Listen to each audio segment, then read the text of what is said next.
इस जीवन का उद्धार हो जाए। अपने जीवन को तमाशा मत बनाना। बात तो तब है जब तुम्हारा जीवन तीर्थ बन जाए। तमाशा ना बन के तीर्थ बन जाए। क्योंकि यह जो मनुष्य जीवन है ये भगवान के द्वारा दिया हुआ एक उपहार है, एक तोहफा है, गिफ्ट है। कोशिश ये करना कि इस उपहार का उपहास न बन जाए, जीवन का मजाक ना बन जाए। इस चीज पे विशेष ध्यान देना। क्योंकि दुर्लभो मानसो देही अदेही नाम क्षण भंगुरा। ये मनुष्य की देह बड़ी दुर्लभ है। बहुत कीमती चोला ठाकुर जी ने तुम्हें पहना के भेजा है। कोशिश ये करना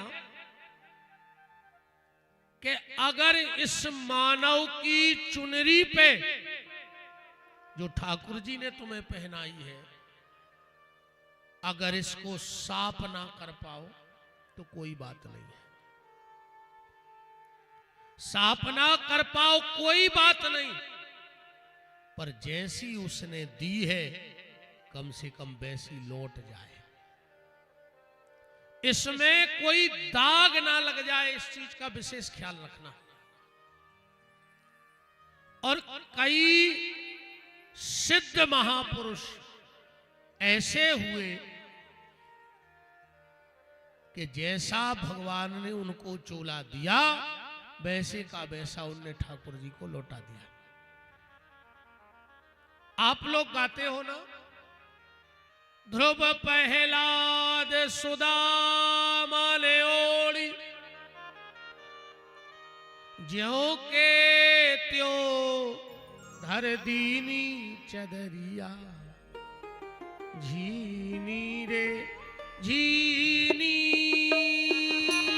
हे जी राम नाम रस पीनी चदरिया, झीनी रे झीनी। राम नाम जो बढ़ाओ भैया।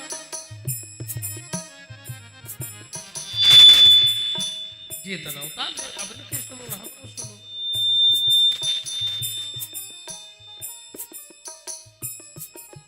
राम नाम रस झीनी चदरिया, झीनी रे झीनी। राम नाम रस पीनी चदरिया, झीनी रे झीनी।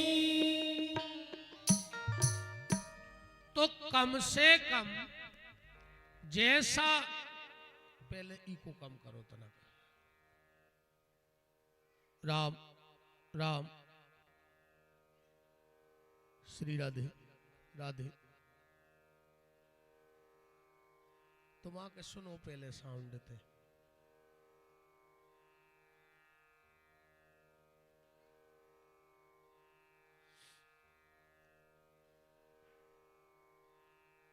राम राम राम राम बोल रहे।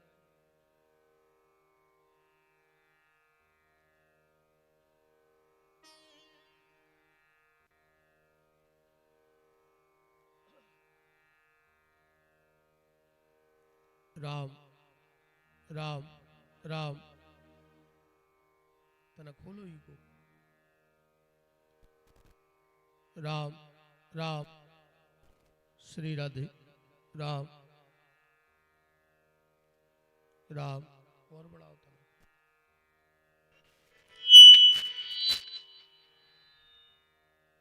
राम राम राम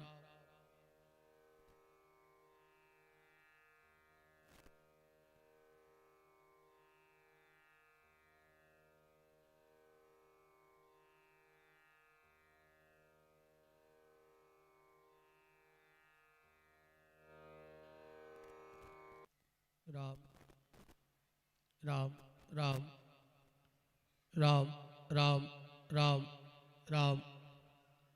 वृंदावन बिहारी लाल की जय हो। तो निवेदन आपसे इस दास का बस इतना है कि अगर इस मानव की चुनरी को ज्यादा साफ ना कर पाओ तो कोई बात नहीं है, पर इसमें कोई दाग ना लग जाए इस चीज का विशेष ख्याल रखना। मुसाफिर मत घबराना रे, ना अटको ना भटको, तुम तो चलते जाना रे, मुसाफिर मत घबराना रे। विषय वासना पास बुलाती, यम के फंदे में पड़वाती, क्रोध अग्नि में जीवन को मत व्यर्थ जलाना रे, मुसाफिर चलते जाना रे। आवागमन के फेर में पगले, कपड़े हैं कई बार ये बदले, मानव की इस चुनरी पे मत दाग लगाना रे, मुसाफिर चलते जाना रे, मुसाफिर चलते जाना रे। नाम जप में कोई ढील ना हो जाए, बस इस चीज का ध्यान रखना, क्योंकि संसार के जितने काम हैं वो तुम्हारे जाने के बाद हो जाएंगे। तुम आदो मकान बना के अब ही मर जाओ, बाल बच्चे पूरो बना ले, जरूरी नहीं है कि तुमने रहो तो मकान न बन है। कर्जा लेके मर जाओ, बाल बच्चे चुका दे हैं, कर्जा दे के मर जाओ, बाल बच्चे ले ले हैं। बस एक काम ऐसो है जो तुम्हारे बात फिर को न कर है, और वो है भगवान को भजन। तुम्हारी संपत्ति के हिस्सेदार होंगे, तुम्हारे मकान के हिस्सेदार होंगे, पर घर में कोई बेटा ऐसा उठ के खड़ा नहीं होगा कि अगर पिताजी रोज मंदिर जाते थे तो हम भी पिताजी के हिस्से के लिए रोज मंदिर जाएंगे। ऐसा कोई नहीं होगा परिवार में। इसलिए भगवान का नाम ले डालो। कल आप चर्चा में सुन रहे थे श्रीमद् भागवत के माध्यम से, एकदा हि विशालायाम चत्वारा ऋषयो मलः सतसंज्ञार्थ समायाता। नैमिषारण्य की पावन भूमि में 88,000 सोनक ऋषि इकट्ठे हुए और परस्पर चर्चा चल रही थी कि घोर कलयुग आ रहा है, इस कलयुग में व्यक्ति की बुद्धि पापमय हो जाएगी।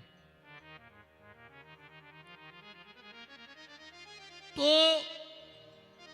उस पापमयी वृत्ति को भगवान के चरणों में कैसे लगाया जाए, इस बात पे विचार विमर्श चल रहा था। उसी समय श्री सूत जी आए और मानो डूबते हुए को तिनके का सहारा मिल गया। सब महात्माओं ने हाथ जोड़ के कहा, भगवान गुरुदेव, अब तो आप ही सब कुछ हो,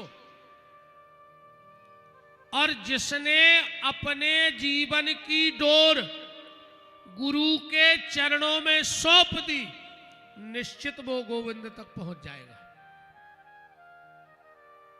जिसने अपने जीवन की डोर गुरु के चरणों में छोड़ दी, वो गोविंद से जुड़ जाएगा। सूत जी महाराज ने जब उनकी स्थिति को परखा तो कहा, जैसी तुम्हें चिंता हो रही है ऐसा ही चिंता एक बार नारद जी को हो गई थी। महात्मा बोले, कब हुई? बोले, एक बार नारद जी गए तीर्थ यात्रा करने, हरि क्षेत्रे कुरुक्षेत्रे श्रीरंगम सेतु बंधनम एवामादिषु तीर्थेषु भ्रमाणस इतस्ततः। पर नारद जी को कहीं शांति न मिली। जब कहीं देवऋषि नारद को शांति न मिली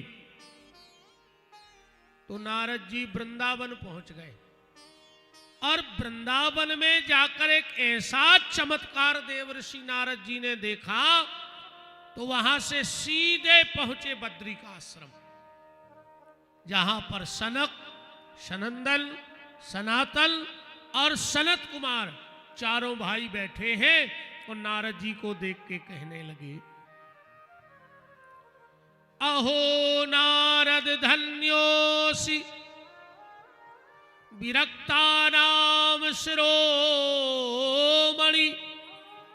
आओ विरक्तों के शिरोमणि नारद, कैसे आना हुआ? नारद जी ने कहा, भैया मैं गया था मृत्यु लोक, और जब मैं मृत्यु लोक गया, मैं जहां जहां गया मुझे सब उल्टा ही उल्टा मिला, और कलयुग में सब उल्टा हो गया। कलयुग में सब उल्टा हो गया। आपके घर से देखो, फिर हम भागवत का श्लोक पढ़ते हैं। पहले घर के बाहर आदमी बैठता था कि कुत्ता भीतर न चला जाए, और आज घर के बाहर कुत्ता बंधा है कि आदमी भीतर न आ जाए। बोलो, है उल्टा के नहीं? पहले की बहू डरती थी कि सास कितनी खतरनाक मिल है, और आज की सासें कप रही कि बहू कितनी खतरनाक मिल है। बोलो, उल्टा हो गया है कि नहीं हो गया है? पहले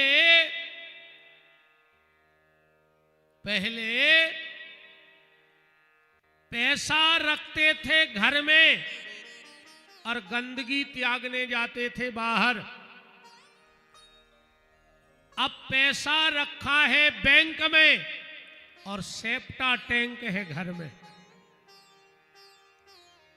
पहले हम लोग सुनते हैं कि उनने पुरानो मकान पटको, हमें तो लगा तुम कछु में लगाओ, डबला में लगाओ, हड़ा में लगाओ, कछु। अपनी औलाद का कर है जब अपनो मकान पटक है, सो का कहे कि हमारे बाप ने का गड़ा के धरो हम। बताओ, जब वो पुरानो मकान खोद है तो वो खो कागड़ों में लहे घर में जा। बताओ, पहले जब घर में कोई मंगल कार्य होता था तो घर के लोग भोजन बनाते थे और बाहर के नाचने आते थे। अब कलयुग में उल्टा हो गया, बाहर के भोजन बनावे आ रहे और घर के नाच रहे। बोलो, हो गया उल्टा के नहीं हुआ? अब जरा देखो भागवत जी में क्या उल्टा हो गया। व्यास जी लिख रहे कि कलयुग में क्या हालत होगी। पाखंड निरता संतो विरक्तो सा परिग्रह तरणी प्रभुता गे है साल को बुद्धिदायका पाखंड निरता संतो। कलयुग में जिसके पास 1 करोड़ को बंगला हुई है वो त्यागी जी कहा है। 1 करोड़ की गाड़ी होए और 1 करोड़ को होए मकान, वो की गाड़ी पे त्यागी जी को बोर्ड लगे है और न लगे हो तो बताओ। इतनी सुख सुविधाओं में तुम लोग नहीं हो जितनी सुख सुविधाओं में त्यागी जी रहते हैं। क्या हो तुम्हारे मोटरसाइकिल नहीं ले पा रहे, वो त्यागी जी के 14 गाड़ी है। बोलो है ये कलयुग का प्रभाव के नहीं? त्यागी का मतलब है करपात्री, और करपात्री का मतलब है जिसने पूरा जीवन अपने कर को पात्र बना करके जीवन की जिंदगी की पूरी आयु निकाल दी हो, वो करपात्री है। कि 60 करोड़ की 50-60 लाख की गाड़ी में घूमने वाले त्यागी है। जिसके पास कलयुग में 18 बाल बच्चे हो जाएं वो ब्रह्मचारी को बोर्ड लगाए हैं। 18 मोड़ी मोड़ों को बाप वो की गाड़ी पर ब्रह्मचारी जी पधार रहे हैं साहेबपुर आज। हम कहना नहीं चाहते ऐसे कई ब्रह्मचारियों को तो हम ही जानत हैं। किसको ठग रहे हो, किसको धोखा दे रहे हो? संसार ठगा भी जाए तो कुछ होने वाला नहीं है, पर अगर वो जिस दिन अपनी निगाह टेढ़ी कर देगा उस दिन क्या होगा? जे को दिन भर मोने रुके वो मोनी जी कहावत है। जो दिन भर कड़ी चावल खावे वो फलहारी बाबा कहावत है। जबकि संपत्ति संसारी के घर में होने थी और साधना सन्यासी के घर में होने थी। कलयुग में उल्टो होगा।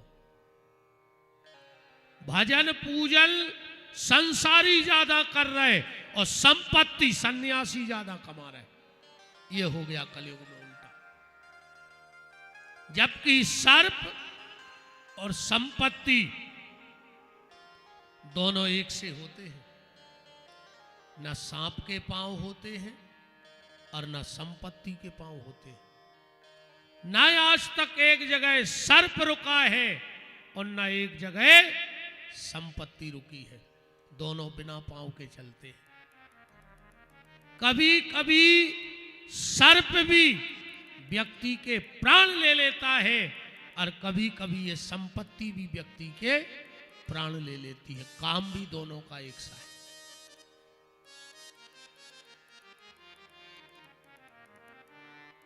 पाखंड निरता संतो विरक्तो सा परिग्रह तरणी प्रभुतागे। पिता बेटी के घर का धान खाने लगा कलयुग में, जबकि पिता को बेटी के घर का धान नहीं खाना चाहिए। साल को बुद्धिदायका घर में साले की चल हो गई। अब आदमी भैया से सलाह नहीं करत, पिताजी से सलाह नहीं करत। कोई भी समस्या है तो को सारो लाल बुजक्कड़ कहा साहेबपुर में, बस उससे ज्यादा बुद्धिमान को ने कहा। अरे राम राम राम, तुम में भी ऐसे कई बैठे हो जो यार पापी बाप से बैर बांधे और ससुर से कह रहे पापा जी नकटा मारे जा रहे चीथरा डाल ले नाक पे।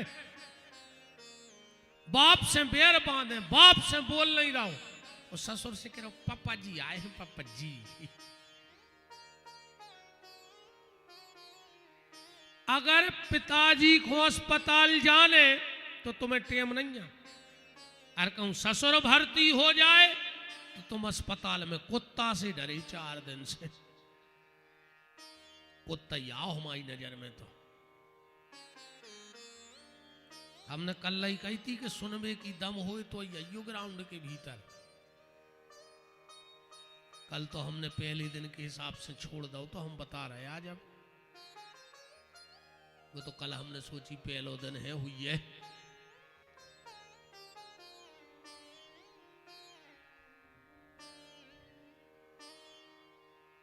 तरणी प्रभुता गे है साल को बुद्धिदायका। और कलयुग में क्या उल्टा हुआ, विप्रई भागवते वार्ता गेहे गेहे जने जने। शास्त्रों का क्रय विक्रय होने लगा। 10-10 लाख रुपया फीस है कथा की, 10-10 लाख रुपया, 20-20 लाख रुपया फीस है। चलो मान के चलो एक छोटा सा कथावाचक आता है या एक 20 लाख रुपए लेने वाला कथावाचक आता है, तो क्या करता है वो अलग से हमें ये बताओ, क्या करता है? पढ़ेगा तो वही जो इसमें लिखा है। भगवान तो प्रकट कर नहीं देत मंच पे कि 20 लाख लाए हैं सुझे फिर रहे ठाकुर जी। और जो 7 दिन तक चाहे मैं चाहे कोई भी कथावाचक हो सिर्फ एक चीज कहता है कि किस्मत से ज्यादा मिल नहीं सकता और इसका कोई ले नहीं सकता। तुम्हें 7 दिन हम यही समझाएंगे कि भगवान सबको देगा, भगवान सबको देगा, तो फिर आखिरी दिन हम देवराज जी के हाथ काहे जोड़े? हम क्यों हाथ जोड़े इनके कि दक्षिणा दो? जब तुमको 7 दिन में भगवान देगा तो हमको तो 25 साल हो गए उसकी नौकरी करते हुए, वो हम पे कृपा नहीं करेगा? हमारी उसे चिंता नहीं है क्या? बताओ।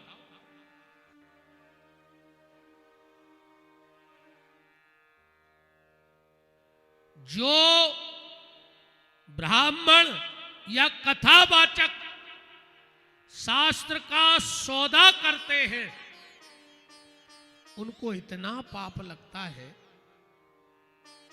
भरत जी कह रहे हैं राम जी के विषय में कैकई से कि माता,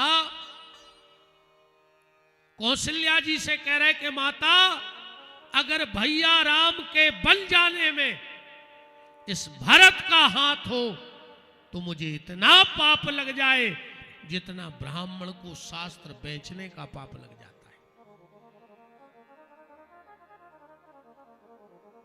आज और नारद जी ने क्या उल्टा देखा? ढोंगी, पाखंडी, लोभी साधुओं का भेष बना बना के और धर्म की सीताराम करें दे रहे। आज तुम चले जाओ कहूं,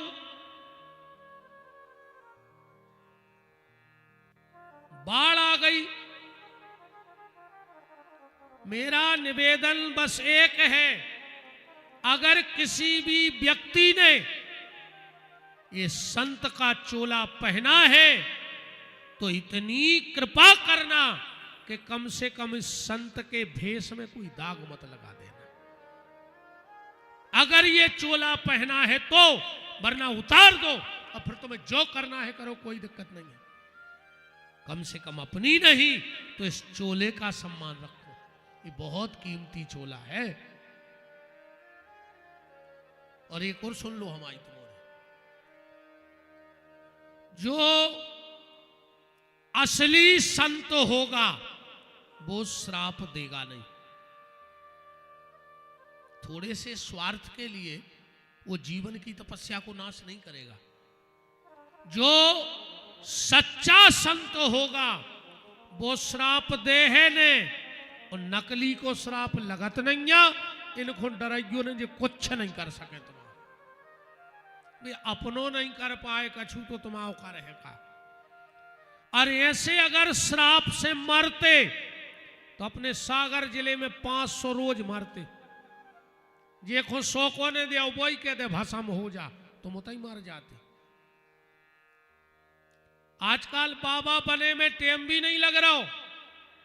उपाय हम बता रहे सायपुर में जे देखो बनने हुए 1 महीना डाली भरने बनवत जो 100 रुपया बच जे, 50 रुपया को हर एक माल से स्टील को डिब्बा, अब 25-25 की 2 लूंगी। तुम बाबा होगा क्या लगना।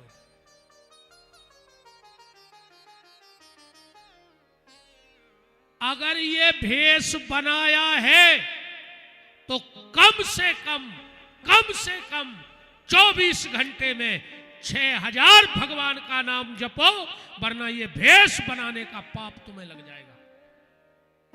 अगर 24 घंटे में कम से कम 6000 नाम इस मुंह से नहीं निकल रहे हैं तो तुम्हें ये भेष धारण करने का भी प्रायश्चित भोगना पड़ेगा। ये कोई साधारण भेष नहीं है कि खाली भेष बनाओ, मांगो, खाओ फ्री। अरे राम राम राम। नारद जी ने और क्या देखा कलयुग में? माता पिता का सम्मान नहीं है। अब तो सरकार तक पीछे पड़ गई। सरकार खुदा ही कह रही, पहले अपन कहते बड़ा परिवार सुखी परिवार, सरकार ने बीच में टांग डाली। दीवालों पे लिखवाओ हम 2 हमारे 2, बहू दद्दा को घर से निकाल 2। 4 को तो परिवार ही बचो, मम्मी पापा चुंटू मुंटू। बोलो। फिर एक बात और आई, शेर का बच्चा एक ही अच्छा। सरकार तो कह रही थी हम 2 हमारे 2, पर अब भाव शेर का बच्चा एक ही अच्छा। और अब तो आदमी कह रहा है बाल ने बच्चे सबसे अच्छे। अब बेच नहीं चाहने, कहीं नहीं चाहने को।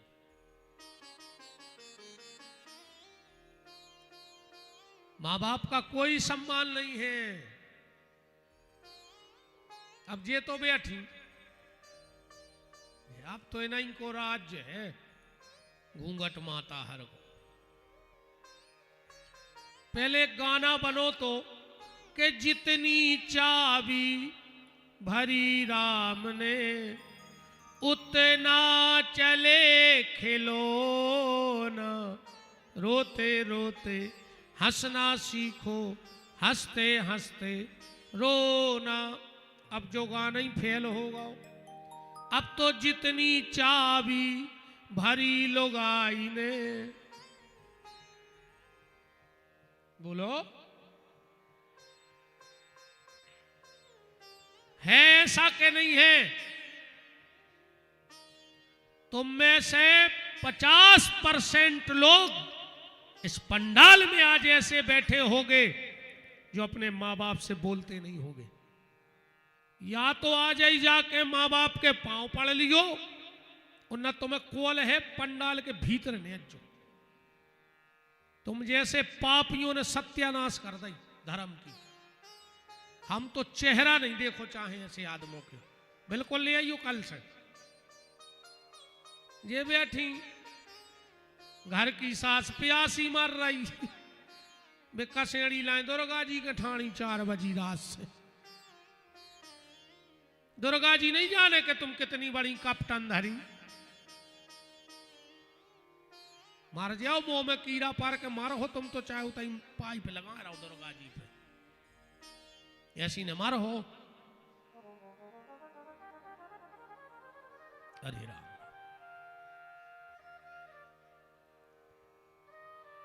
मां बाप की सेवा करो, तुलसी वृक्ष ने जानियो, और गऊ ने जानियो ढोर, और माता पिता मनुष्य ने जानियो, ये तीन ही नंद किशोर। अगर इन तीन की सेवा कर ली तो हम जैसों को भगवान बाद में मिलेंगे, पर तुम्हें सबसे पहले आके मिलेंगे। सबसे पहले तुम्हें भगवान मिलेंगे। मां बाप की सेवा करो, कोशिश करना अगर मरवे के बाद अपने मां बाप को पानी न दे पाओ, बिल्कुल न दियो, बिल्कुल न दियो। ने श्राद्ध करियो ने तेरह करियो, कहूं न जाइयो, पर कोशिश ये करना कि जीते जी मां बाप को पानी देते रहना। जो जीते जी मां बाप को पानी देता है, मरने के बाद उसी के हाथ का पानी लगता है। कराए दिनों में देखो तुम तमाशे, 18 साल से बाप से अलग हते, कब वो को पानी दो नहीं, अब मर गए सुना दियो पे खंगे हैं को साल है, पोइस पोइस पोइस, वो तो घाट पे आ रहा है तुम्हारे बाप पानी पीवे, वे घोट घोट के मार गए जब तुमने पानी ने दो। और सुन लो, जीते जी भी पानी दे पाओ चाहे मत देना, पर कोशिश करना कि तुम्हारे कारण मां बाप की आंख से पानी ना निकल जाए। अगर मां बाप के आंसू तुम्हारे कारण निकल गए तो तुम्हें दुनिया में न भागवत बचा पाएगी, न रामायण, न गंगा, न गोदावरी, कोई नहीं बचा पाएगा। जीते जी सेवा करो मां बाप की। मरवे के बाद श्राद्ध कर रहे, जितने दारू खोर रिश्तेदार हते पूरे आ गए, सुबह रसगुल्ला खा रहा है, अब बाप मुंह को मार गो का दारूओं को रसगुल्ला खुआ रहा है। अरे राम राम राम, बैठ जाओ भैया, तुम्हारे जी चवाली बिछी है, बैठ जाओ थे और का बैठ जाओ अच्छे। खड़े खड़े कथा नहीं होत, खड़े खड़े तो जिंदाबाद और मुर्दाबाद। नेताओं की रैली ऐसे ही होते हैं, उतने नहीं बैठेंगे, क्या पता कब लाठी चार्ज हो जाए। उते खड़े ही होके सुनियो, इते बैठ के उते खड़े होके। कथा खड़े होके सुनना अपराध माना गया है, अपराध है खड़े खड़े भगवान की कथा सुनवो, इसलिए बैठ के कथा को श्रवण करना चाहिए। वृंदावन बिहारी लाल की। नारद जी ने और क्या उल्टा देखा, व्यक्ति की जो सोच है वह डबल हो गई। एक प्रकार की जिंदगी नहीं जी रहा आज को आदमी, डबल सोच, डबल। तुम तो अपने घर से लगा जाओ, अगर दूध में माछी गिर जाए तो आदमी दूध फेंक दे, तुलसाने में डाल दे, काहे माछी गिर गई थी। और कहूं घी में गिर जाए तो सायपुर में को ने घी फेंको किलो कबे तक मिलो, क्या हूं डब्बा का माछी गिर गई थी सो घी फेंक भी आए। बोलो, दूध में माछी गिरी सो माछी दूध फेंक दो, और घी में माछी गिरी सो माछी उछटा दे। कई जिज्जी धो के संगे गई थी तो दूध में का जान बूझ के मार भी आई थी। बताओ, आज अगर हमारे परिवार में कोई गलत काम होता है, आदमी कहता भगवान की जय इच्छा हती, अब भगवान के आगे कौन की चला, और जो ही काम कहूं बगल वाले के हो जाए, और कहीं उनके पाप के घड़ाया फूट रहे, तो तुम मर रहे थे जब तुम्हारे कहां के पुण्य के टैंकर उलदे जा रहे थे। अगर खुद का बच्चा अच्छे नंबर से पास हो गया, गुरुजी रात भर नहीं सो, इतनी पढ़ाई करी जब इतने नंबर आए, और अगर पड़ोसी को बच्चा 1 नंबर ज्यादा लेके आ गओ और पैसा दे के करवा, वो स्कूल जाते ही कब है तो है ना? यही सोच है आदमी की आज की। अगर अच्छो दमाद मिल जाए, ये माता जी हरे अलग से सुनावे जाते मोहल्ला में, जी हमने कौन पुण्य करे थे, ऐसो दमाद मिलो है, जहां मोड़ी के थे उते बैठा थे, जब के थे जब लुआ के आऊ थे, पेट को पानी नहीं डुलन दे रहा हो, बहुत अच्छी बात है, भगवान हर बिटिया को ऐसा ही मिले पति। पर अगर लड़का बहू को लेवा के सागर तक चलोगा तो भाई डुकरिया मोहल्ला में केवे जाते, क्योंकि मायके से कछु ऊपरी करवा दो मोरे मोड़ा पे, कपटन पापन जो अभरो तुम्हारे भीतरे के मोड़ी को दमाद घुमाए तो मोड़ी को भाग, और बहू को लड़का लुआ जाए तो के घर के तांत्रिक गुनिया पंडा,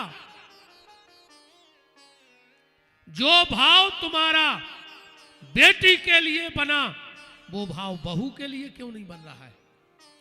और जिस दिन जो भाव तुमने अपनी बेटी को बनाया है, अगर वही भाव अपनी बहू को बना लोगी तो मैं वचन दे के जा रहा हूं, तुम्हारा घर बैकुंठ हो जाएगा और स्वर्ग हो जाएगा, तुम्हें कहीं भटकने की आवश्यकता नहीं है।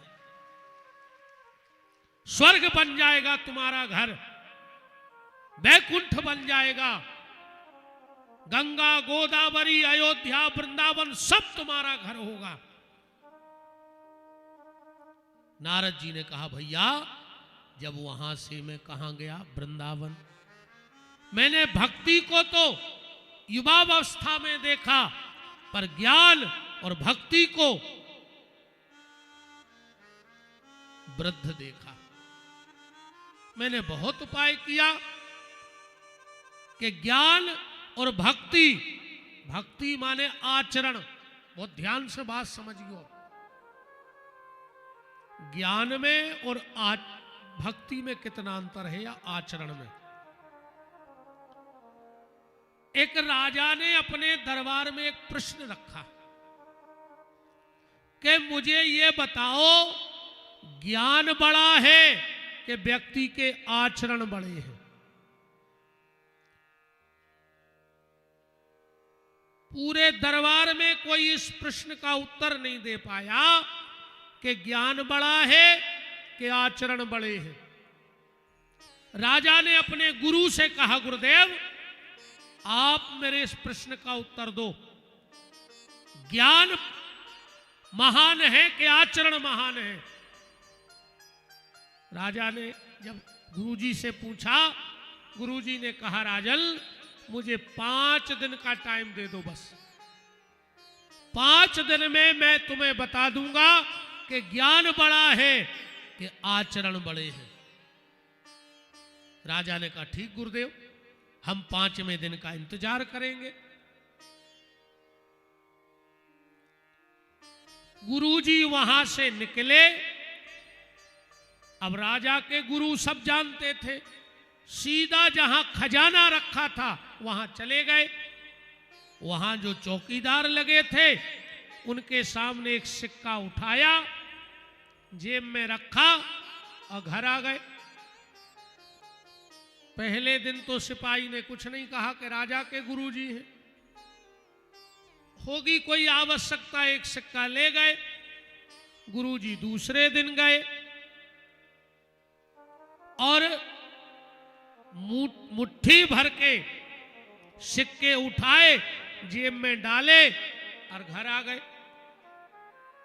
तीसरे दिन और गुरुजी ने पैसा उठाया, चौथे दिन उठाया। अब तो सिपाही समझ गया कि ये चोर, इनके मन में लोभ आ गया, ये चोर है। तुरंत कहा है गुरुदेव, एक दिन तो ठीक, 2 दिन तो ठीक, तुम आते हो और खजाने से पैसा उठा के चले जाते हो। इस शिकायत राजा के यहां पहुंच गई।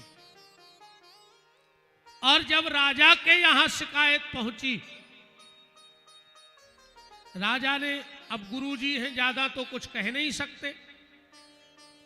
5वां दिन आया और जैसे ही गुरुजी दरबार में गए, आज ना तो राजा ने उठ के गुरुजी को प्रणाम किया, ना चेहरे पे वो गुरु के प्रति श्रद्धा दिखी। राजा ने कहा, गुरुदेव आपको क्या जरूरत थी चोरी करने की? आप भी चोर निकले, मैंने आप पे इतना विश्वास किया, मुझे आपसे यह भरोसा नहीं था। गुरुजी ने कहा, राजा बस आगे कुछ मत बोलना, तुमने 5 दिन पहले मुझसे एक प्रश्न किया था कि ज्ञान बड़ा है कि आचरण बड़े हैं। तो अब ये बताओ, मैं गुरु वही हूं, मेरा ज्ञान वही है, पर मेरे थोड़े से आचरण गड़बड़ हो गए, तो ना तो आज तुमने हमें उठ के प्रणाम किया, ना मुझे सम्मान दिया। ये सब मैंने तुम्हारी शंका समाधान करने के लिए नाटक किया था। तो सुन लो, ज्ञान बड़ा नहीं है, व्यक्ति के आचरण बहुत बड़े हैं, उसकी आचरण से उसकी पूजा होती है। नारद जी ने कहा, वहां ज्ञान वैराग्य अचेत पड़े हैं, मुझे क्या करना चाहिए? चारों भाई बोले कि भागवत की कथा सुना दो। नारद जी बोले, जैसे आप लोग सुना दो। तो बोले, हम सुना देंगे, दिक्कत क्या है? नारद जी बोले, एक दिक्कत है। कौन सी? नारद जी बोले, जैसा ही हम ऐसा ही आप, कथा करो। चारों भैया बोले, मतलब? नारद जी बोले कि भैया ने इते कछु ने उते कछु, अपन दो ही बाबा, कथा करो। बोले, चलो खर्चा बांट लो। हम हैं बद्री का आश्रम में और ज्ञान वैराग्य है वृंदावन में। अब बीच में है हरिद्वार, हरिद्वार से बिल्कुल एक सी दूरी है, चाहे आप वृंदावन चले जाओ चाहे बद्रीनाथ चले जाओ। बोले, तो एक काम करो, बीच में कथा रख लो, आधा आधा किराया दोनों का बच जाएगा। बोले, वहां व्यास गद्दी? बोले, बालू इकट्ठी कर लेंगे, उस पे हम लोग बैठ जाएंगे। कहां? बोले, हरिद्वार में आनंद नाम के घाट पर।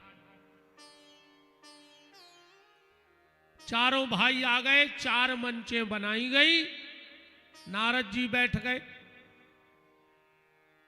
चारों भाई कथा बोलने ही वाले थे, नारद जी उठ करके खड़े हो गए। बोले, भैया कथा बाद में कहना, पहले एक बात बताओ। बोले, क्या? जिस व्यक्ति ने जीवन में किसी को 1 लोटा पानी भर के न दिया हो, कभी किसी का अच्छा ना सोचा हो, और कभी किसी से 2 मीठे शब्द न बोले हो, क्या वो व्यक्ति आखिरी में भागवत जी की कथा सुन ले तो क्या उसकी मुक्ति हो जाएगी?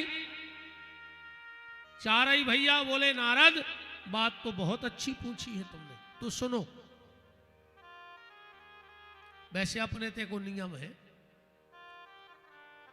घर के दरवाजे कोई आवे तो उसे भोजन की पूछो, वो करे चाहे बिल्कुल न करे। और मेरा आप सबसे हाथ जोड़ के एक और निवेदन है, तुम्हारे घर के दरवाजे कोई मांगने आवे, पैसा मांगने आवे, तुम्हें देना हो देना, नहीं देना हो मना कर देना। कोई कपड़ा मांगने आवे, ये तुम्हारी इच्छा है। मदद मांगने आवे, तुम्हें करना है कि नहीं करना, ये तुम्हारी इच्छा है। पर अगर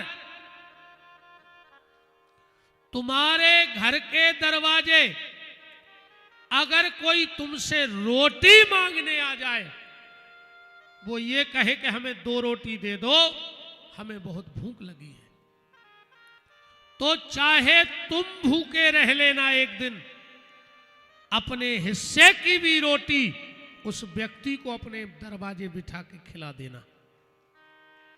हर चीज को मना कर देना, तुम्हारी इच्छा है देना नहीं देना, ये तुम्हारा अपना पर्सनल मैटर है।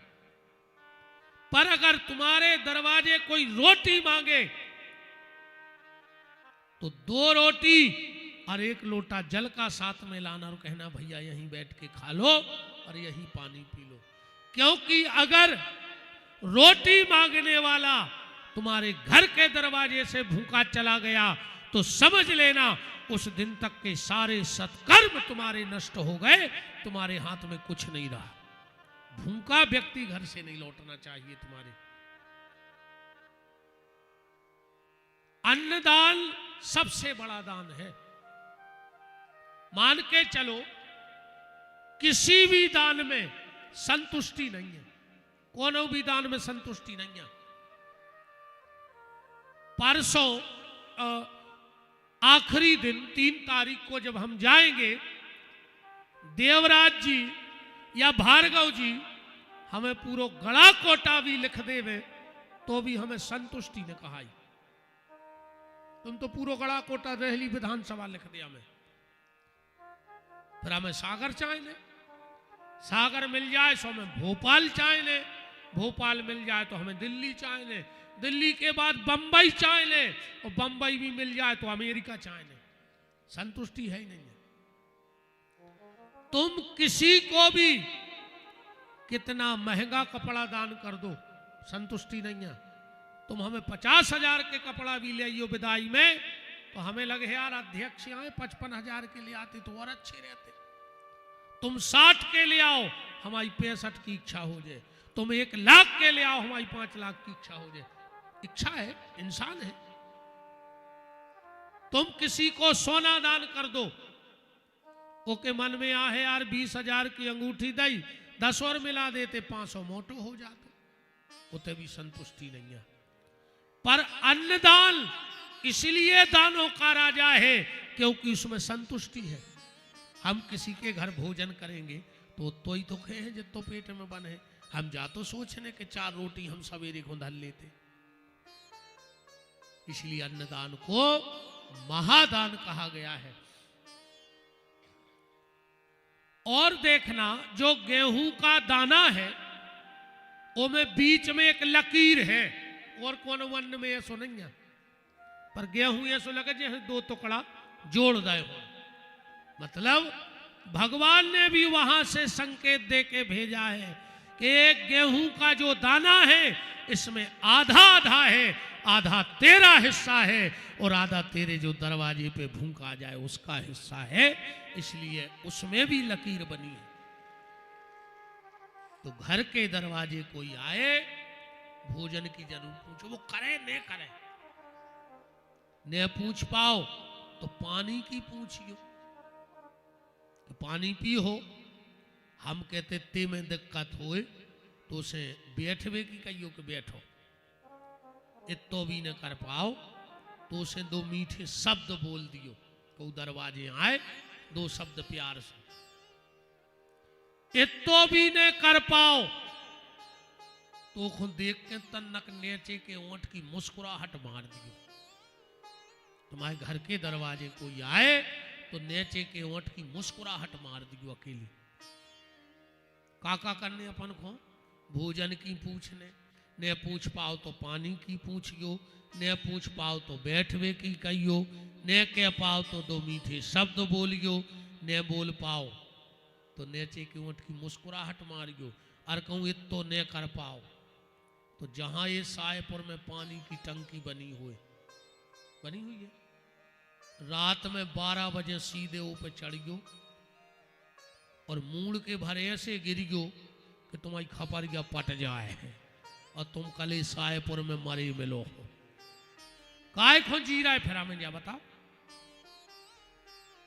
अगर इतो नहीं कर पा रहे तो भगवान से कह दो कि हमें अगले जन्म में पड़ा बना दियो रे सुंगरा, न को उसे बैठवे की कहने न को उसे पानी की पूछने। मर जज्जो रे अगर इतो न कर पात हो तो। नारद जी ने कहा भैया क्या कोई ऐसा प्रमाण है? चारों भाई बोले सुनो नारद, जिसने जीते जी कभी किसी का अच्छा ना सोचा हो, किसी से अच्छा ना बोला हो, किसी को एक लोटा पानी ना दिया हो, ऐसा आदमी अगर मर जाए और उसके मरने के बाद भी भागवत की कथा सुना दी जाए तो उसका बेड़ा पार हो जाए। नारद जी बोले जा तो कछु ज्यादा ही लंबी हो गई। हमने पूछी आखिरी में, सो तुम कह रहे मरवे के बाद, हमने मान जा बात, इसका कुछ प्रमाण है? तो फिर एक कथा सुनाई गई, आत्मदेव और धुंधली की कथा। कथा तो तुम्हारे सब जाना था, कथा सुना दें पहले। आत्मदेव नाम को ब्राह्मण हतो की पत्नी को नाव तो धुंधलियों के संतान हती ने मरवे गाओ, एक पंडित जी ने फल दे दो, उन्हें अपनी पत्नी को दे दो, वह बहुत दुष्ट थी, उन्हें वो फल गज्जाए खुआ दो। पहले कथा सुन ली। पड़ोसन के बाल बच्चों भाव ने ले लाओ, वो को नाव पर धुंधकारी, और जो गैया को फल खुआओ के भाई गो करना। आखिरी में आत्मदेव जी बड़े त्रस्त हो गए संतान से, जंगल में जाकर उन्हें प्राण त्याग दे। धुंधली कुआ में कूद के मर गई, आत्मदेव पहले ही मर गए थे। धुंधकारी को 4 बेश्याओं ने मार डालो। गोकर्ण जी ने भागवत सुना कर उनको उद्धार कर दो। जा तो हो गई आज की कथा, जाए आई थी कथा। अब ये में से अपन निकाल अपनी व्यथा, अपन खोई में से का मिलो। ये कथा को सार जो है मति और श्रीमती, बहुत ध्यान से सुनियो कथा। मति और श्रीमती, आदमी की मति कितना खराब हो जाए, अकेली श्रीमती की मति खराब न हुए। आदमी की मति कितना खराब हो जाए, श्रीमती की मति भर खराब न होवे तो आदमी की मति तो सुधर है, गारंटी का है। देर भली लग जाए पर उसकी मति सुधरेगी। पत्नी भर धर्म का रास्ता ना छोड़े तो पति गलत रास्ते पे भी होगा तो एक दिन से लौट करके आना पड़ेगा। अब इसका एक दूसरा पहलू देखो, इसका एक दूसरा पहलू, श्रीमान की मति कितना अच्छी होए और अगर श्रीमती की मति बिगड़ गई तो श्रीमान को फांसी लगाने पड़े और कुछ नहीं कर सके श्रीमान। श्रीमान को फांसी लगानी पड़ेगी। आपके दमोह लोकसभा क्षेत्र के बड़े सरल सहज और आप सबके परम स्नेही सांसद महोदय भैया श्री राहुल लोधी जी का पावन आगमन हुआ। बहुत बहुत सहायपुर